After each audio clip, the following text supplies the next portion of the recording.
Père Christophe, bonsoir, merci d'être avec nous. Bonsoir. Une phrase à vous écouter de Jean-Paul II, le plus court chemin vers Dieu, c'est l'homme, c'est ce que veut dire ce centre Tebaïté également. Oui, c'est comme je le disais tout à l'heure, on ne peut pas croire en Dieu si on ne croit pas en l'homme. C'est Saint Jean qui dit, voilà, celui qui prétend aimer Dieu et qui n'aime pas son prochain est un menteur. Dieu s'est fait homme, et donc c'est vraiment là-dessus qu'est fondée notre tâche, notre mission, la mission de l'Église, de croire en l'homme, qui est la présence de Dieu en face de nous. Et cette fragilité de l'homme, c'est la présence de Dieu. Et est-ce que ce centre va changer les choses pour votre action, justement, pour cette reconquête, je ne sais pas si c'est le bon terme, de la dignité de l'ensemble de ces citoyens qui viennent à vous?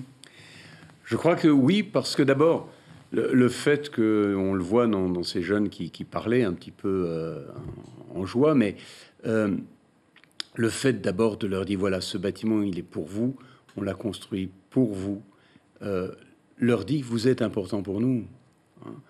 Vous êtes important et on croit en vous, on croit en votre capacité à sortir. Parce que si c'était juste pour les accueillir, leur donner à manger et se laver, ça sert à rien. Hein, c'est pas juste leur donner quelque chose, c'est véritablement leur manifester cette dignité. La dignité, c'est pas juste de pouvoir manger, de pouvoir se laver, c'est le regard qu'on pose sur eux. Et le regard qu'on pose sur eux va leur donner, et leur donne, on le voit au quotidien, parce que on a déjà commencé avant l'accueil, que ce regard change leur propre regard sur eux-mêmes. Et vous pensez que le bâtiment également va changer le regard des autres citoyens sur les centres domicile fixes de la ville?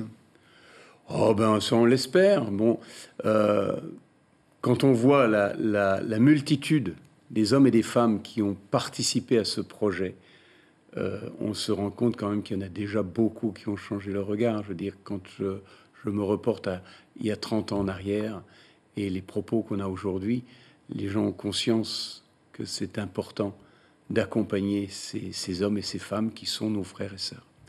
Le pape François disait à un de vos collègues, à Sao Paulo, notre dimension évidemment, 100 000 personnes à la rue, il disait à celui-ci, les gens ont peur des sans domicile fixe alors que c'est eux qui vivent dans la peur. Et vous sentez également la peur de ce citoyen?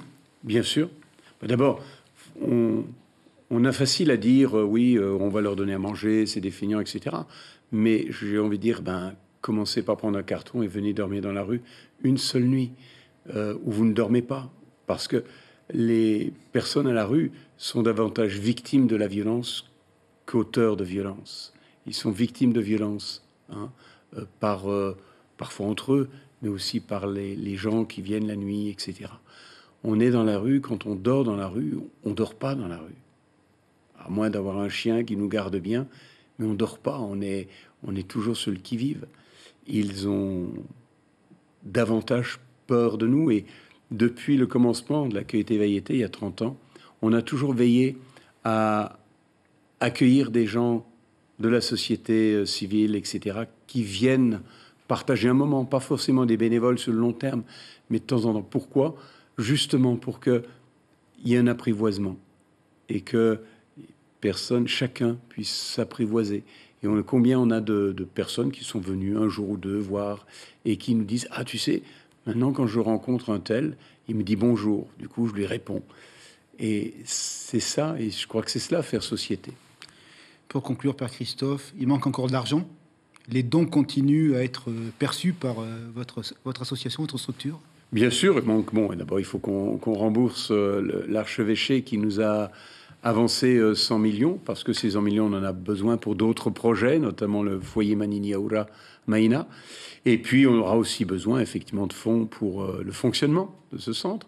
Mais ça, bon, ça vient, les gens ont conscience et c'est pas un souci. Je crois que surtout, c'est que ensemble, eh bien, on continue à croire en l'homme, quel que soit. Donc aujourd'hui, joie et espérance, comme aurait dit le pape Paul VI. Alors. Voilà, c'est cela. Merci beaucoup d'avoir été présent sur le studio. Et on va suivre l'activité du centre Tebaïté, évidemment, ici sur la première. Merci encore. Merci de nous avoir reçus. Et très bon week-end à vous. L'information en continu sur Polynésie la première, Internet et réseaux sociaux.